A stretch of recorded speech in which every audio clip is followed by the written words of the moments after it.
Okay, so I think we can start. So it's 11 o'clock. I would like to say hello to everyone. For some people, it's very early morning, like 5 o'clock, 6 o'clock. But anyway, thank you for everyone for joining this webinar today. And we are going to talk about how to build and start 5G DC system, which is fifth generation district heating and cooling. We received some questions in our Industrial Alliance members, like how you actually build this system. So today we would like to share some knowledge and tips about how you do that. But before I will continue, I would like to present myself. So my name is Anna Bronzes. I'm a project manager from Open Universiteit, which is located in Heerlen in Netherlands. At the same time, Open Universiteit is a leading partner of Industrial Alliance. And if you haven't registered yet and become a member of our 5GDC Industrial Alliance, you can do that. You can see the QR code on the slide, or you can just follow 5gdc.eu, the website, and you will find all information there, how to do that.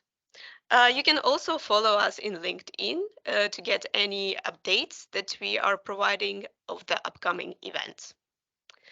Okay. So the program of the webinar today is very diverse and interesting. We have 5 honored speakers today from different countries. And I would like actually to add a short Menti break after the second presentation. So we can have a quick survey to know better who is actually listening us today, who joined our webinar. So how experienced you are in building or starting 5G DHC system. Some may be practical points, so we will keep very strict time, like 10 minutes per presentation, and we will leave Q&A part at the end. But meanwhile, you're welcome to post your questions or keep networking in the chat. So that is fine. Yeah, so the webinar will be recorded, so we will not share presentations, unfortunately, but you can keep rewatching the webinar afterwards and it will be published in LinkedIn. Okay? So with these words, I would like to, wrap up, stop talking and give the floor to Holger, our first speaker. Holger is coming with his interesting case from Bochum, Germany. Bochum was a pilot site in D2Gris project, and they have very interesting information and story to tell. So Holger, please, floor is yours. Share your screen. Thank you very much, Anna. Yeah. So it should work now. Yeah, good morning, everybody. My name is Holger Born from the Fraunhofer IAG from Bochum, Germany. And I would like to, give you some hints or advices or whatever about our project Mark 517 in Bochum. I don't want to bore you with technical details. So how long is the grid? How much megawatt and so on.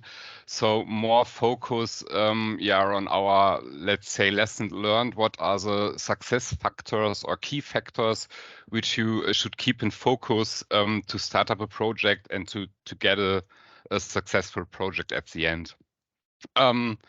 First of all, a small view in the history. So the area we are talking about is located in Bochum. Was a coal mine, so typical for the Ruhr region in Germany, where Bochum is located. So coal mining area, and the coal mine was there from around about 160 years ago. Up to 1958, 1960. And then the coal mine was closed and there was a large landscape which was has to be reused. And after that, in the 60s of the past century, Opel built up an automotive factory at the place. build millions of cars there, but also and then a couple of people, the government, the region, and so on, yeah, make more or less a vision for this region, this location. It's about 70 hectares, and the aim was to develop something like a technology quarter. So new companies, also for new employees should be settled there, developed there. And on the one hand, and on the other hand, the Stadtwerke Bochum, the local utility in Bochum, which are responsible for the energy supply, should build up or develop a system for these locations, this area. And at the end of the day, you have nothing. So you have this greenfield and you have a couple of opportunities. So you can build up new gas network. You can make a connection to existing district heating systems. You can say, oh, it's better to get individual solutions, whatever, air-driven heat pumps, geothermal heat pumps. I don't know. And so you have a couple of opportunities. And at the end of the day, yeah, the idea was born to build up these new or fifth generation district heating and cooling network, so a combined a grid connected heating and cooling supply for the whole location. And yeah, if we take a look back 10 years ago, the success factors is that you have, if you are talking about greenfield developments, that you have no fixed solution. So you can think open-minded in every direction, and also can think about or build up or start up newer technologies. And at the end of the day, it more or less depends a lot on the involved stakeholders. So it depends on the Stadtwerke, on the local energy supplier. Are they open-minded enough to think about this? Do they want to go this step and build up something brand new for them, never done before? It also depends a little bit on the owner of the landscapes. Which are the ideas and developments or the way they want to go, and depends also on the politics, the decision makers in your city, in your region. Are they fine with the idea? Are they also yeah, will go these steps this way with you? So first important thing, if you want to build up something new, a fifth generation grid, be sure that all your stakeholders are with you and want to go the way with you. Then what has been done? The Stadtwerke yeah, designed the grid. Nothing special for them at the end of the day. So they know their customers, they have to supply, and so on. And the first question was, what should be the energy source for the heat and cold? And there, the decision was made to use the mine water. I told you that there was the coal mine a couple of years ago, and there are still the old infrastructure of this coal mine, now water filled in the underground. And this coal mine, yeah, we tapped the colliery in two different levels for the heat and cold supply, around about 800 meters, a little bit more than 300 meters. And that's the next step or the next thing I want to focus on. So first of all, you have to take a look at your special site, at your special location. What are potential sources for the heat and cold supply? In our case, it is the old mine, the mine water, but there are different other opportunities. I don't know. You can use geothermal energy. You can use seawater. You can use lake water. You can use waste heat, whatever is possible at your special site. And on the next step, in my opinion, or in our opinion, it's important to tell a story. So in our case, we can tell the story that we make the way from coal mining to heat mining. So dealing a little bit with the history of the site, but of course, you can also tell another story. For example, if you are located somewhere at the border and you use seawater, you can tell a fine story. But you also can, yeah, tell a story, whatever, making some CO2 neutral new built quarter or whatever. But this story, yeah, helps you to bring the idea of this new technology to the customers, to the people, to your region, to the stakeholders. And the next step you see here, I told you I don't want to bore you with technical details, but you have a certain point is that we are talking about business customers, so office buildings at the end of the day, new build buildings at the end of the day. And one certain point is, first of all, you need some customers which also needs cold, so that they have cooling demands. Otherwise, one certain point, so the exchange of energy in these fifth generation grids will not be possible. So you can say cooling or cooling demands are more or less one of the success key factors in the whole system. And it's also part of the truth. A new construction area makes most of the things more easier. That's in our opinion, or in my opinion, that's a fact. But at the other side, don't be afraid of the challenges if you have also existing areas built stock, because in most parts of these worlds, the buildings are already exist mostly, and this is the biggest challenge of the future. And at the end of these 10 minutes, some other aspects. At the end of the day, four. First, is the timeline. So we started the whole project from now 6 years ago with the first, yeah, let's say feasibility studies or scanning the area. What are possible solutions, and the first energy supply to the customer should take place right now. Of course, in every good project, you have some delays. So the customer is not connected today, but the Stadtwerke will deliver the first heat and cold within this year.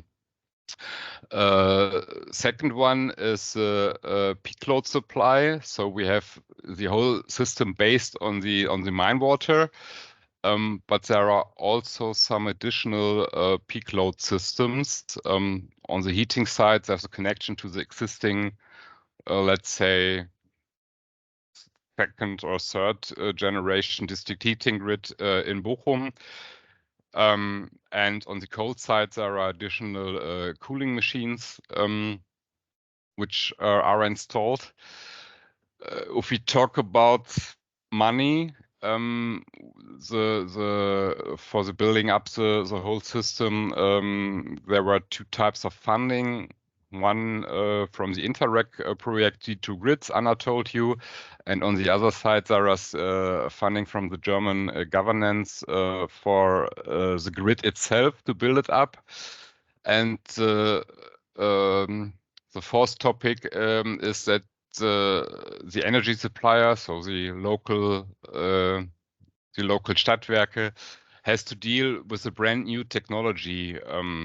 So they are not firm with these mine water drilling and so on. They are not the experts in this field, and what the lessons learned in these four fields. First of all, yeah, sounds a little bit easy. Be patient. So you have to take your time,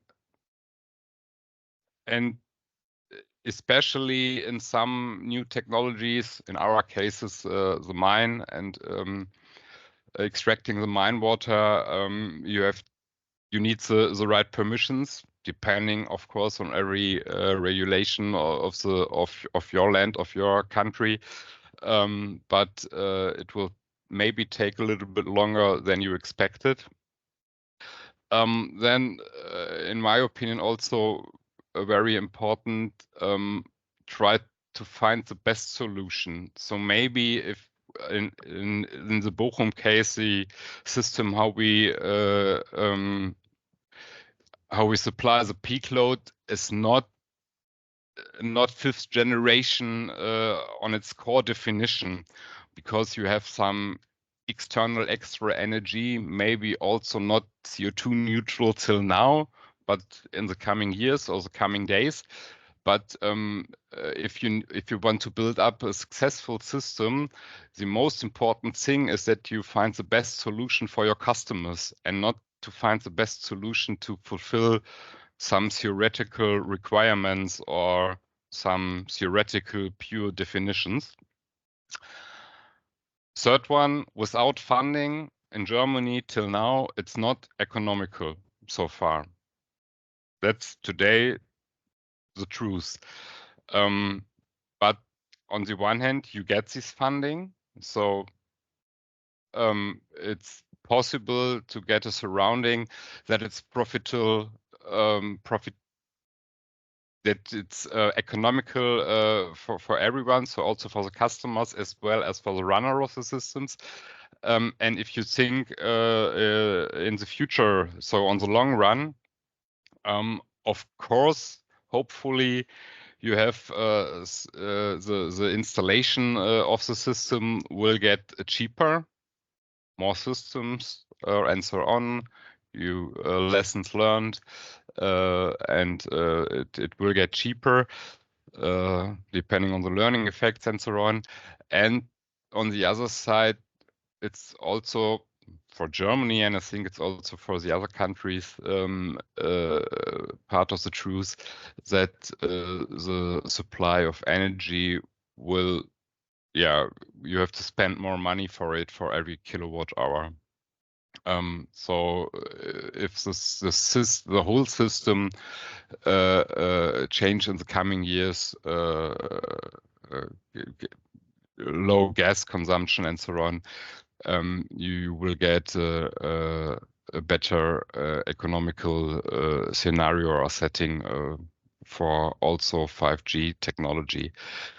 And on the last point, we've learned, or especially the Stadtwerke learned, that if you are dealing with new technologies, you need, at the end of the day, for the first project and for the first steps, you need new partners and new experience, new expertise, because normally you have not to know how to build up such a system on your own. You can maybe compare it a couple of years ago.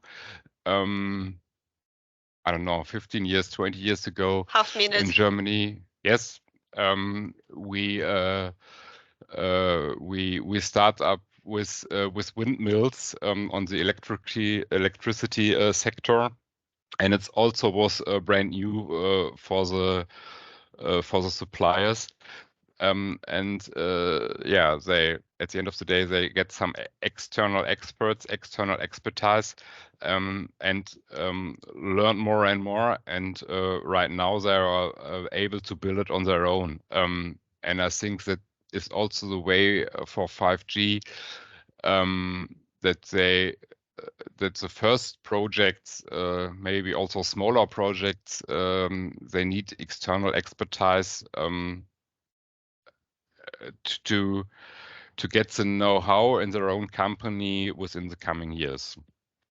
Um, so that's the lessons we learned, or the key success factors in Bochum. 10 minutes. Yep. I'm ready with my presentation. Thank you very much. And I think your questions will be at Yeah, the end of this hour, yeah? Right, Anna? exactly. If you Okay. have questions, you can post it in the chat to Holger or keep them till the end of this webinar. But Holger, I would like to thank you for provided success factors. So Yeah, my tips, pleasure. especially telling the story is very interesting, I think, part when you're building fifth generation district heating and cooling. Yeah. We will move to our next speaker, who is going to provide us with a case from Belgium, Arnoud. So you Hello, can, hello, you can share your screen. thanks. Hi everyone. Do you hear me correctly? Yes, Perfect. And do you see this? it's coming. Yes. All right. Let me start my timer. Mhm. Okay. Um, so I'm Arnaud. I'm the founder of a company based in Belgium. The name of this company is Carnot, and it's a developer of district heating and district cooling. We develop, among other, 5G networks. And I will also not be very technical here. I want to give you a bit an insight on what's the market in Belgium and what you can also come and do with us or without us, but at least with the Belgian context. So first of all, what is a 5G network? This is what I asked to Okay. Chat GPT, and he's not yet there. I think he thought on the left that there was cooling somewhere, and on the right that it's very complex. I hope we can do something much more easy. What I want to show you is how we addressed the Belgian market, because of also the fact that we are really at the end, or we are really not a good example in Europe. We are covering our heat demand from heat network about close to 1%, so it means less than 1%. So it means if you make a color map of the players in Belgium, in Europe, you will not put a color to Belgium because there are almost no district heating. It's starting to come, but it's really not a sector yet. And so what we did was to provide a complete solution to our partners, as let's say one of the first private player in Belgium. We had really to address the problem in the full scope. So we provide design, build, finance, maintain, operate solution. That's very known, but it was not the case in Belgium yet. And what we do in Belgium is using four types of resources. I would say the one we will focus today are low temperature heat, and most often combined with solar energy. Then we use surplus heat from industries.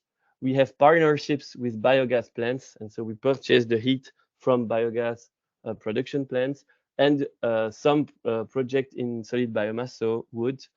And you see that covers most of the technologies. And our strategy in Belgium was to really that's what we call in Carnot germination and growth. So it means start small and efficient, and then try to grow progressively a bit, of course, like Copenhagen. But that's really something we try to tell most of our partners in Belgium. This is, for instance, a slide from Resolia. Resolia is an engineering office that is focused on thermal networks.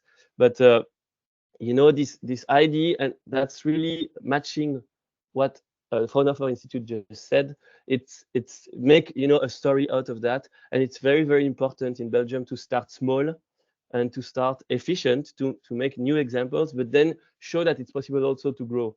And you will see that in our biggest project, how we use that germination and growth pattern to take people on board and tell them, okay, it's possible and we can do it.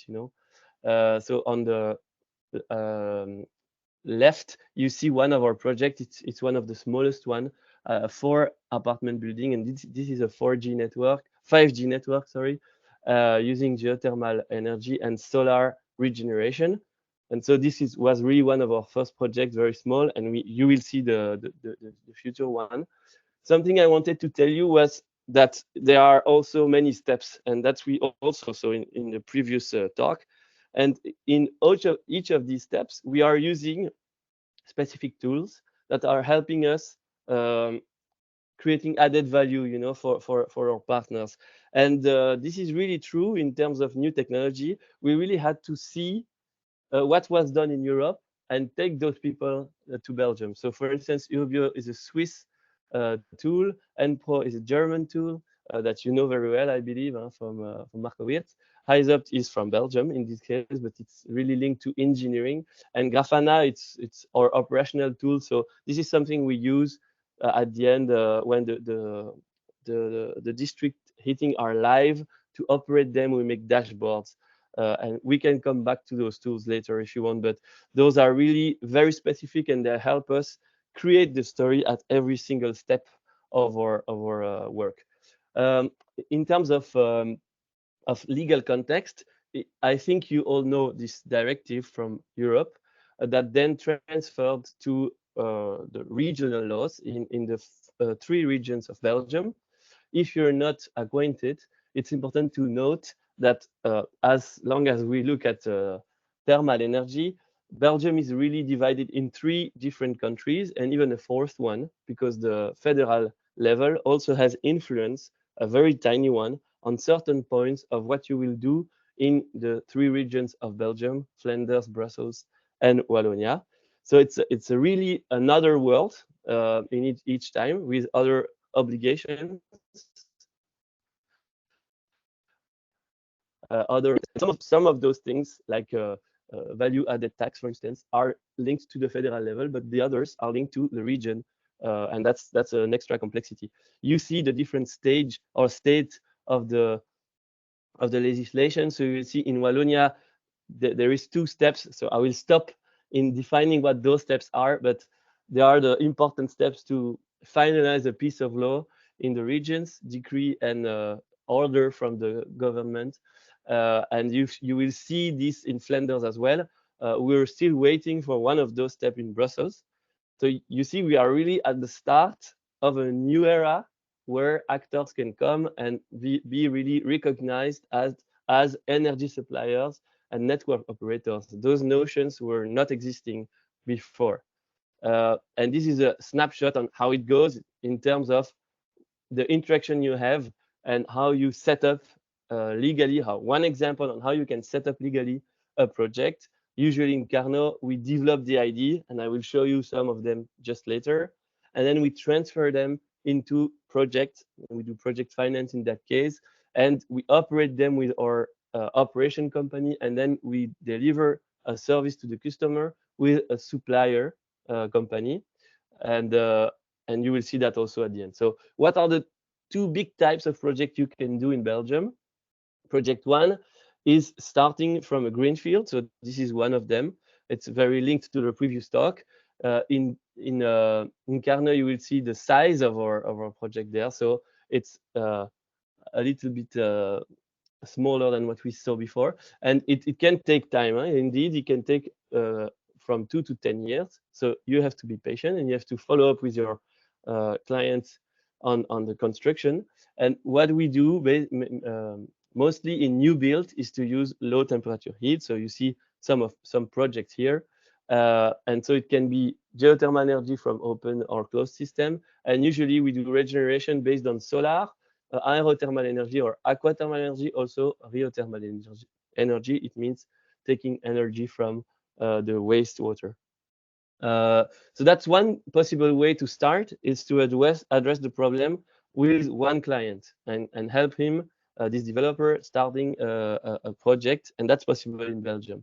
An example, you see solar district heating, where you mix energy communities and open system. Okay, another project, I think I have to go through my slides. Other project here, much bigger. You see it's more than 20 million euro. It's under development. What's the difference here is that you are a multi-stakeholder. So this is in a very big city in Belgium.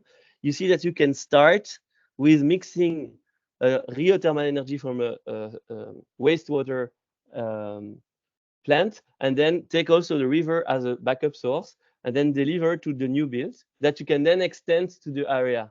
Uh, so you will have to check whether it's possible to extend or not. But this one with the new built has cooling and has heating, and then you can then that's the germ, and then you can grow around looking at what are different buildings around and who is the uh, most interesting candidate. So for that you need to talk to the city, you need to talk to the people that are owners of the different connections, also the source, and then you have to take money and go and invest and make a project out of it, and that's what we're doing. Example of our supplier, and then 2 slides on what to do. And I think this will be very easy for you. Indeed, you have to do this ID, take time to find the right ID with the source that you can take and the buildings you can connect, go to a license phase, and then you have these different steps that you might know: conception, installation, start or commissioning, and then operation and maintenance that you can then bundle into a DBFM approach. I have 5 seconds to leave you with this. What is very important to me and that I noticed on how to make a decision is, before doing scenarios, before building your plan, you need to define the criteria. That's my final message. Please, before, or not please, but I think before starting doing studies, you have to know who is the decision maker and what are his green levels, orange levels, and red levels on different on different criteria: economical, technical, environmental, and social. But you need to define them. And when you have an answer and you have a conclusion that says, guys, I have a solution that matches all your quantitative and qualitative criteria, let's say the decision maker is forced to go with you because you are on the green zone. That's very, very important, and that's my final message. So thanks for your attention. Thank you, Arnold, for sharing this interesting story, for sharing how to start and providing tips. Also, I saw very interesting tools that you're using. Some of them are familiar in our Yes. 5GDC Industrial Alliance. Yeah, it's true. If you have questions to Arnold, post in the chat or keep it till the end of our session. Before we move to our next speaker, Herman, I would like just to give a quick note. To save some time, I will post in the chat access to Mentimeter to give your response to a short question survey. So you can do it like, yeah, while listening to Herman. But yeah, this will save the time and I can share results afterwards. So Herman, yeah, you're going to tell us about how to approach and build 5G DHC in Netherlands. Yes, you can share the screen. Yes, thank you, Anna. Good morning, everybody. Can you see my presentation? Yes. Yes, well, actually, we always mention D2Grids and fifth generation. Now we are starting on another name, a new company. It's called Exchange. And actually, it's intending to build fifth generation district heating systems in the Netherlands or maybe even abroad. Let me see if I can switch to the next. Yes, so exchange comes from exchanging energy, hot and cold, but also the chain of consumers that you have connected and which will interact on each other if you build such cooling and heating grid. And it will be fifth generation, and it, of course, the grid will be connected to buffers and renewable energy sources. Actually, this is the main picture, and somehow for me it was very logical.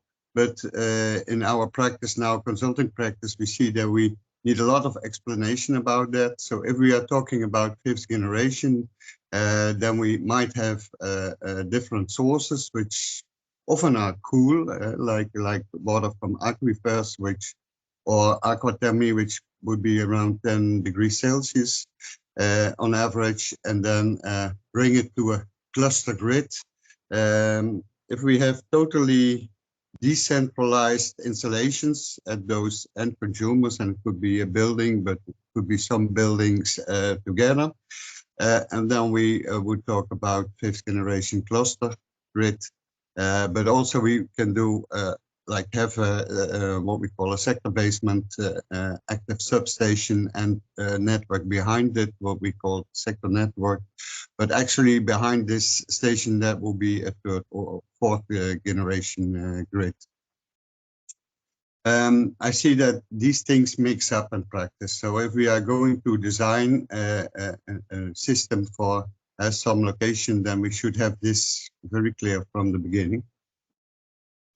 Well, then recap on the 5 principles. Actually, that's how we develop those projects. We follow those principles. I'm not going into detail because we had that already some times before. And then why build fifth generation?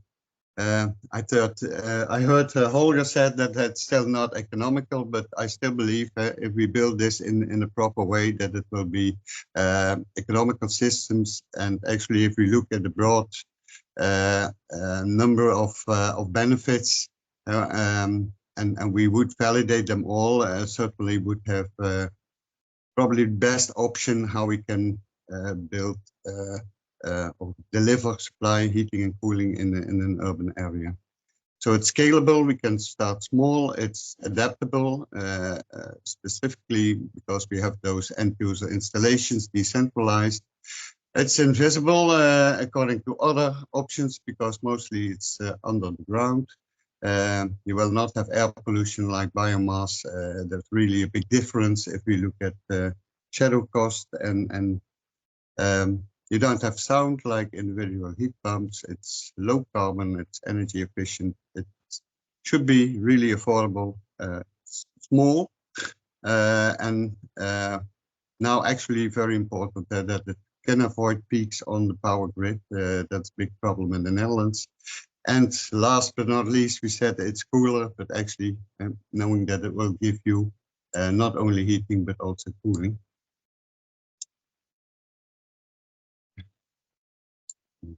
The next slide. This is again, it's quite a difficult technical picture, but I see that we need this to explain why like fifth generation is different from a source grid. And there are many projects now and they have source grids. They say, okay, we bring water from 10 degrees to end consumers. We have decentralized installations and it's fifth generation, but actually the core of what fifth generation does is in this kind of loop. And that means that if you have the picture of the heat pump, if it gives you heat, it will give back cooling on the other side. And actually you are developing the temperatures in this grid in this chain of end consumers. So probably if you have 15 degree on the warm pipe and 15 degree on the cold pipe, and you pass one consumer who needs heat, then your cold pipe will cool down. And again, if you have the next consumer who needs cooling, then your hot pipe will go up in temperature. And so on, your temperature will develop on the grid, and the CP of those active substations will get better all the way until probably you even could pass by in a passive way. Those pipes, as such, are communicating vessels. So you bring water from one pipe to the other pipe, and then at some point you need to dynamically balance out again, and that's what we call the energy exchange station. Well, then if we go into the process of developing a project, then we would like to have a strategy that you can start small. You take some low-hanging fruit in an island and then expand this project and multiplicate it and combine more projects in a bigger system. Well, these are the steps, initiative and design phase, actually the same as We heard before that you need to have this decision about that you want to build fifth generation and why, and based on what benefits and what's important for your principal who is deciding there. You need to fix that, and then you can start developing a system, look at risks, mitigate them, have your business plan, finance them, and then decide if you're going to build it. You might tender, you might go in a DBFMO, you have different constructions there for the construction phase, and then you start operator maintenance. And actually, one of those things that we want to do is exchanges that we bring this in a standardized approach, because we see many heat companies now are working local and they're working tailor-made. And it's quite different to do it in a proper way in operations and maintenance phase. We also saw in the mine water company where I worked before, if you are not carefully, then you will have 10 to 20 people on the floor running a system. And those systems, those business cases are very sensitive for your operational costs afterwards. We find out that even for investment, if a pipe is a bit more expensive, it won't break down your business case. But if you have like 2 people more on the floor, like 200,000 euros per year, then you won't have your business case afterwards. Now I'm showing you a development that's in the city of Culemborg, and they have a station, and they want to do a new build, 3,300 dwellings, some shops and offices. And they want to do this in a very modern way, building an energy, but also a transport hub for like the society of the future, how we will do that. And this is actually the master plan. Somehow, I know that if you do these business cases, they can be quite a bit tough, and it can be difficult to make them feasible economically. So in some way we should focus on low-hanging fruit. And for me, this is a typical a project which is low-hanging fruit for fifth generation district heating cooling. So now we have this industrial area over there, and you see the, I don't know if my pointer works, but this is the railway and the central station of Culemborg, and you have this industrial area over here. We make some steps developing this initial phase, design phase of fifth generation. So first we have a new plan, we bring it into this map, and then we divide this plan into different phases and clusters. First we have this backbone. As I said, the backbone would bring in this case cold water, but could also be hot water from this industrial area, bringing it to the different locations in the different clusters in this area. 1 minute. Yes, okay, thank you, Anna.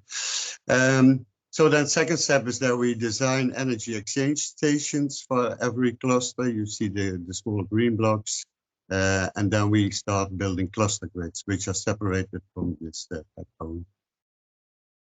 We also plan buffers, aerial buffers, big buffers like 1,000 to 5,000 cubic meters in these clusters. And then finally, we can connect all the buildings with active substations to this grid. Well, here I won't go into detail, but this is how we calculate then the business case, the global business case for this situation. Bringing all the sources and the backbones, the exchange stations, put numbers on them for investments. We got some feedback that these are actual realistic numbers for calculating it. And then we find in a linear calculation that it takes 6 years to get your investment back from the return. Actually, the summary, so for this project, we find a total investment just a bit less than 60 million euros. We calculate on subsidies for about 10 million and connection fees, which would cover 30 million. So we need to finance 18 million. The yearly cost would then be 0.76 million, and the gains would be 3.7 millions. And as I said, you can earn it back in 6 years. The connection fee per household would be 8,000 euros, which is really not bad now for the Netherlands. And we see now connection fees between 10 and 20,000 euros, and yearly energy costs would be 1,000 euros, which is also not bad, being about 80 euros per month for a family. Well, that was it. Thank you so much. Thank you, Herman. Now, at least I know what is exchange stands for. So Yes. yeah, that was actually a surprise also for me when I saw your slides. And thank you for sharing the case of Kalundborg and reminding us what is 5G system. I would like to move to our next speaker, so Soren. Soren is going to present us some starting Danish thermonets. Yeah. Yes, and I hope you can see my slides. Yeah, it's working. Great. Yes, well, I'm Søren Skjold Andersen. I come from an association, a non-profit in Denmark called Thermonet Denmark. We work with these thermonets, and we have a lot of different municipalities and engineers, installers, a lot of different organizations involved in our association. And these people are really firebrands. So really people who have a fire burning in their soul for these kinds of projects. And this is important. And I'll tell you why, because there are, in my opinion, 4 key points to initiate a thermonet. And I have included a small illustration we have developed over many years. I think I've worked with this for nearly 10 years now. And I can tell from bitter experience that you really need to reduce the technical focus and start by raising awareness. That's a key point. I spent 5 years talking technical, and we got nowhere. You could do like a handful of projects in that time if you are very technically oriented, but you really want to start to raise awareness so a lot of people can work in parallel. And then you need to find allies from other sectors where there are obvious synergies. And I have discovered that recently that these kind of projects can get a lot of traction if we just start to identify who can we help to service their needs, and not just customers who need heating and cooling, but on the general agenda. And then you obviously need to find some actors who can initiate the projects, because it's only when you get the projects going that there is actually a value chain, and you start to professionalize some companies who can do this on a standardized in a standardized way on a much bigger scale. And a final thing that has already started is that we need to gather and distribute knowledge from projects so we can start these virtuous circles. And this is, in my opinion, actually what we're doing just at a meeting like this. So digging into some of my points, reducing the technical focus is first and foremost a matter of skipping all the complicated names. Just make it pretty simple for people who don't want to understand heating and cooling, but who just need the services. And in Denmark, we have coined the term in Danish thermonet and in English thermonet as a simple way to explain what we're doing. And we need a new name for it, because otherwise we can't really talk to people without they start to imagine a lot of other concepts like conventional district heating. And we are planning on doing the same for Europe, because we have been quite successful in Denmark of building such an association. And about finding allies from other sectors, geothermal energy is an established sector, and people who understand these thermonets very easily, because when you have uninsulated pipes in the ground, you will naturally exchange energy with the ground. So people who are very knowledgeable about how the ground operates in terms of heat transfer they're very easy to explain what all this is about.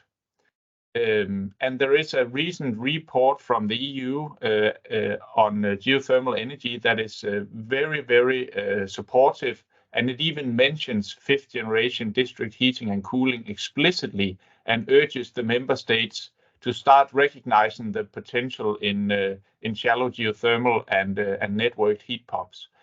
And there's also legislation around energy communities. And Denmark is a very nice case in terms of energy communities. We don't call it that, we just call it utility companies. But we have a lot of consumer-owned energy companies in Denmark. I think 70% of all Danish customers are connected to district heating. And we are fond of telling in the rest of the EU that we are the best in terms of district heating, but it's not actually the case. That's Iceland. They have more than 90% district heating coverage. And if you say that to a Dane, they'll say, but they're cheating. They have geothermal energy. And I would respond, no, they're not cheating. We have geothermal as well, and we can also reach 90, but we have to start using the shallow geothermal resources, not just the deep ones. And energy communities is a great way of organizing citizens into work where you go across property bounds, and that's really where all your problem starts. And this is why this is easy to do in new build environments. It's much more difficult to do in existing environments. And also there is the energy efficiency directive, and I would say cooling is not necessary for getting an economical viable product with these grids. We do them in Denmark without cooling, but of course, if you can add cooling, it will be so much better. So you really need to have that in mind. But cooling, if there's no cooling need, it's not a no-go. You can do it anyway. So about who initiates these projects, there are many different actors who can take the first steps. This is a very, very simple project. It was one of the pilots. I did this one on behalf of a private company, very small, but as Herman said, these things are scalable, so it doesn't really matter at what scale you do them. That's just about the economics and the numbers. So we did this in 2017 as a private company where the consumers, they pay to be connected to the grid. And we prepared the grid to handle more consumers, but haven't connected more since, because we have turned our attention to other projects. But this can be done by a private company. Citizens can also do this on their own, and this is what I'm talking about in terms of energy communities. You can, of course, work with heating when you do energy communities. In the EU, I think many people have the impression that energy communities is about electricity generation, but it's just as well about heating and cooling. And this is a bunch of citizens in newly built development who wanted to provide their houses with heating. And they discovered a remediation well pumping up water and discharging it after cleaning. And they decided they wanted to investigate if they could extract some heat from that water before it was discharged. And it works very well. It was absolutely one of the cheapest thermonets ever built in Denmark because the energy source was already there, and they pay a very, very small amount to get the energy from this water. So that was initiated by the citizens. Then indirectly by the citizens, the municipality can act as an initiator. And in 2018, we had a Danish municipality that made some plots for new built houses in a small Danish city, and they prepared the whole development with a thermonet before they sold the plots. So the homeowners only needed to connect their heat pumps to the grid, and then they had a heating and cooling solution for their house. Many municipalities in Denmark, they have also mentioned thermonet directly in their energy planning, because every municipality in Denmark has been obliged to do energy planning for a long time. And recently there was a great focus due to the energy crisis on explaining to people, will you get district heating or not? And the people who wouldn't get district heating from the existing district heating companies, many of them were told, maybe you should investigate if it would make sense to build a thermonet in your city. 1 minute. Yeah, and currently these municipalities are screening hundreds of cities in Denmark for the viability of constructing thermonets. So the utility company can also act as an initiator, and we have 350 of those district heating companies in Denmark. And one of them has just put a grid online in a small city where they own the heat pumps, the grid, everything, and the consumers are just buying district heating, so they don't have to get very involved. Of course, the issue about the utility companies, if you have to change their paradigm so they understand why it makes sense to work with uninsulated pipes. But this is one of the cases where we hope this will be a lighthouse project for the other utility companies in Denmark.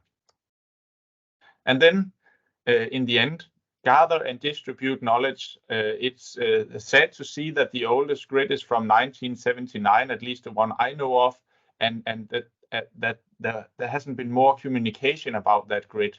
In Denmark, a lot of people think this is new technology. Even our authorities think this is new technology, and we constantly tell them, no, it's not.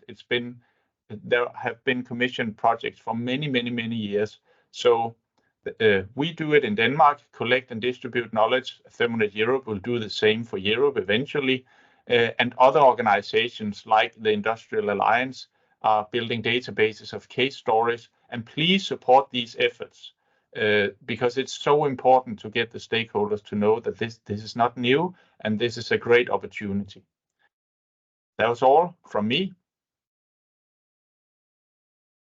Thank you, Søren. It's very interesting to know that there are different initiators of thermonets. And yeah, the oldest network that you mentioned, like 1979. Wow. Okay.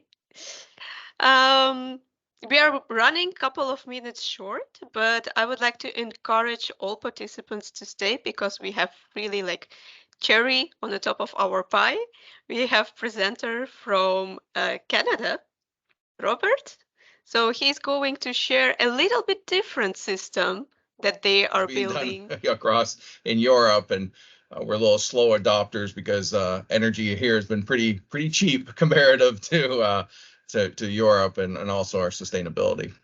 So what I want to talk about quickly was that one of the promotions that we have an untapped geothermal resource in every community, and that when we look at a power plant, it's ejecting large scale power plants ejecting huge amounts of heat. In New York City, steam networks ejecting massive amounts of waste heat into the city streets, and in particularly in New York City, Paris, London, we have a huge untapped resource within the city, within the subway stations itself. So when we look at that, we start looking at that is really an untapped resource. It's easy, it's accessible, and it's providing an additional value to every other system. As we cool down a power plant during peak heat waves, we're actually removing the heat from it. We're increasing the efficiency of the central power plant. We're also removing the heat from the subway stations. So the beautiful thing about a fifth generation network is that we're actually hooking heating and cooling and creating value from both sides. So that's why we see such a higher return. As I think was in Herman's presentation, I think we had some economics there. But you have a better subsidy program than we do in North America. So we really have to stand on our own feet because we're so far behind in regards to the development of fifth generation district energy networks. And I think the status quo has always been asking for subsidization or favorable financing terms.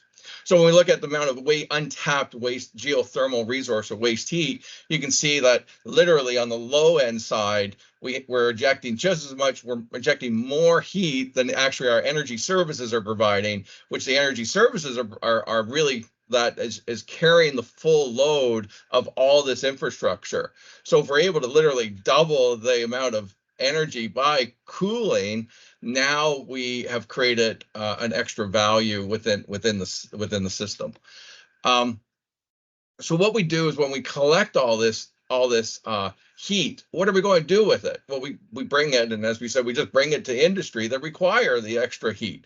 So in this diagram, obviously, if you stay on the left side of the diagram, we have a higher COP because we're moving the heat. We got a very rapid decarbonization of these industries, coupled just by electrification of heating at that point for any of these industries. And so this is kind of a targeted segment. Now in Europe, you have these large-scale industrial heat pumps that actually can go into steam ranges, of even up to 200 degrees Celsius, which is a very, very interesting development.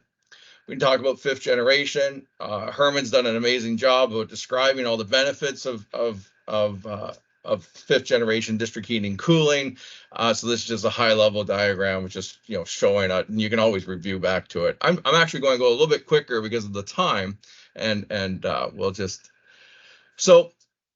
What happens when we go ahead and we connect, and you'll see that in 5G when we connect cooling loads or rejected heat, use that and then to bring it to light industrial. So in all our modeling, we see a 70% energy reduction, for instance, in this case, when we're taking the heat from the subway or a data center and bringing it into the urban areas.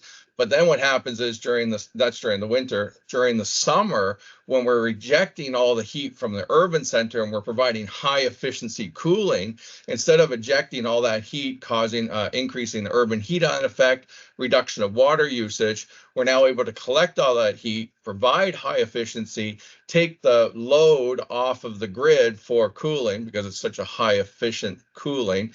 We remove the cooling, move the heat, and bring it to the industrial area during the winter or during the summer, and now we're decarbonizing a large portion of light industry at that point. Up to 200 degrees C, which is, by the way, great job, right? Great job you've done on those. So then what we do is when we're trying to describe what is happening here, this is a Sankey diagram that we create showing how the Cascaro or fifth generation system would incorporate into the existing system and show where we can take the heat out of the various components and then reincorporate it into our system. And it also shows, if you take a fifth Sankey diagram before and after, you'll see how our cooling becomes extremely efficient in this point because we operate at such a low temperature. So what happens is, in the Guelph system, we own and operate the Guelph district energy system. And our problem is that if we went to expand our system, which is a third generation district heating cooling system, we wouldn't be able to do it economically. We have a large number of package units very close by. And so we started having challenges of how do we go ahead and incorporate or recover those heat, from those systems that are cooling and bring it into our system. So what we chose to do is we chose, instead of going with hydronic systems, we focused on CO2 as a carrier fluid within the system. And that obviously operates at a higher pressure, etc. But what it does is it significantly reduces our cost of our material for construction, reduces our which then you'll see here is a diagram. If we built a third generation district heating cooling, we would require a 12-foot area, and using CO2 as the carrier fluid, we reduce it down to a 1 foot diameter. I apologize about the feet instead of meters, but so what that does is it significantly reduces our pumping costs. That's our operating costs within the system. So you'll see that in a moment. And then, because we're using CO2, we don't have all the water treatment that we require on a low temperature hydronic system. So we have a very highly corrosion resistant fluid that's inside a CO2 pipe, which then it gives us lower maintenance costs. And what we're showing here, I forgot what I was going to show here exactly, because this is you're not. I forgot what I was going to show there, so I apologize on that one. Right? Let me just go back to my notes for a second here. Basically, I think the key point here was that a geo exchange field is not a heat sink or a heat source anymore. A geo exchange field is a buffer, and you use that for buffering the system. So what that does is it changes the value potential of a geo exchange field. So if you're using, it's approximately a 1/10 size difference, believe it or not, between using a geo exchange field as a buffer to buffer heating and cooling loads versus using it as a heat sink and a heat source. If you're predominantly cooling, you're going to heat up the geo exchange, and then there's a whole interesting geology that occurs there. But we'll work through that in a moment. So what we see when we use our system as a CO2 system, we see a 70% reduction overall in energy with an 88% reduction in the commodity cost. It's just because of the spark spread, our cost of electricity is lower than gas. And in our system, we see a 707 tons reduction of CO2 in our system, and what we end up with is a very high, very accelerated IRR. So in our model, again, as I think it was Herman that stated that it's very scalable, fifth generation, very scalable. We can go and build a small 5th generation system within a household, or we can go to a larger building. We can connect to factories, industries for being as a heat source or a heat sink.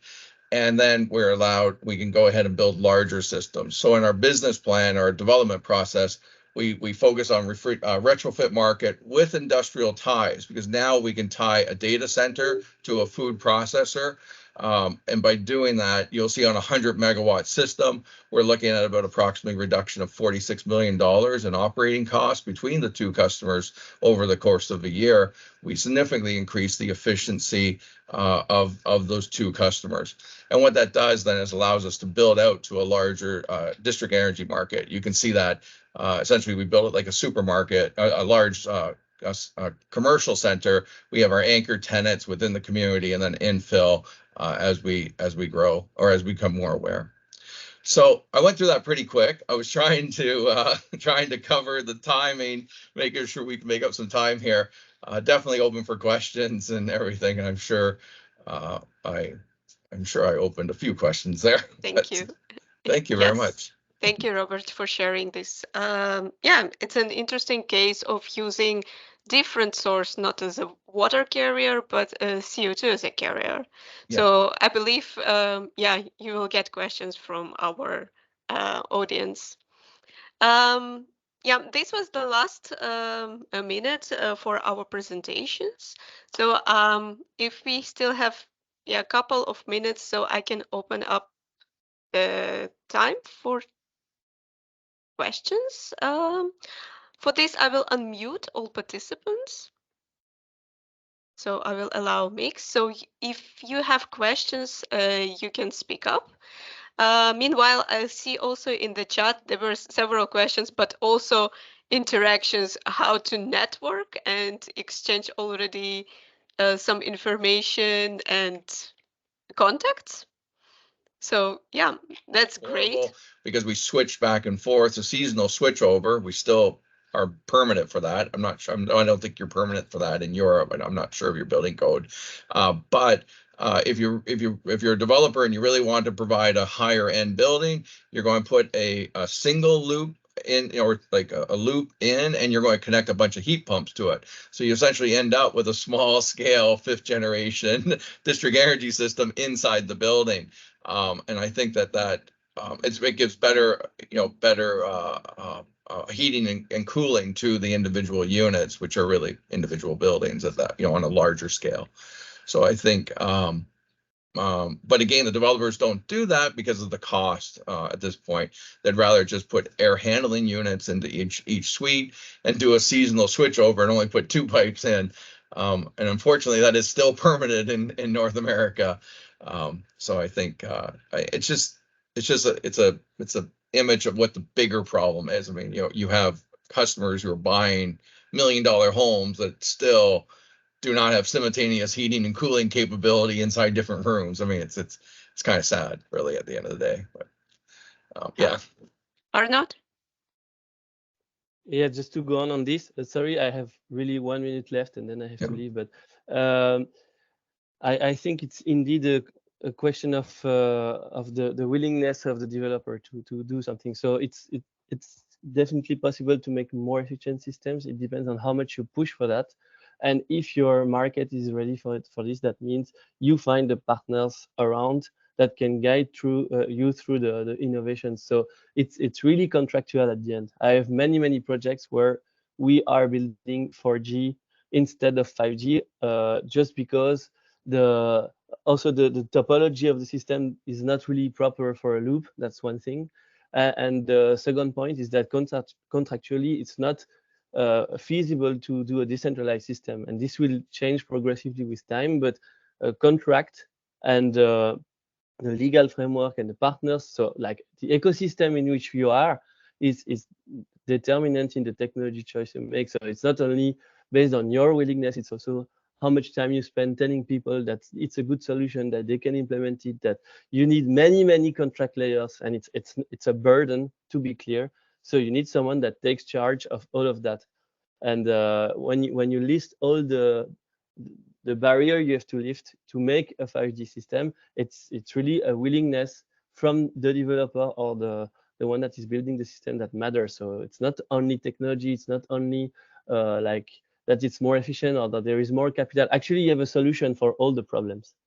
You really have that, but you need someone that wants to open all the doors. And but you will find technology, you will find good people, you will find money, you will find contractual agreements. So, I mean, we have done so, but will the people endorse that, and will you be sufficiently able to tell them that it's positive? That's really a sales issue, you know. So it's really a multi-dimensional problem. And the final message I would have is that just go for that and open all the doors, and it will work. But it's a work to do.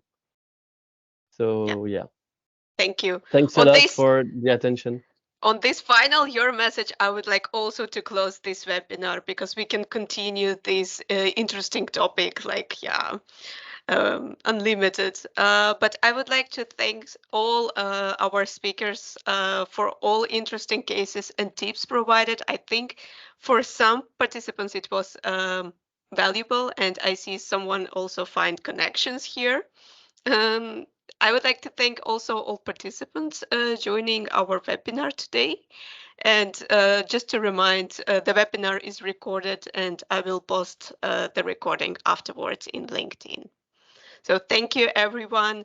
For some of you, have a good, nice rest of the day and lunch. Robert, for you, maybe breakfast. Yeah.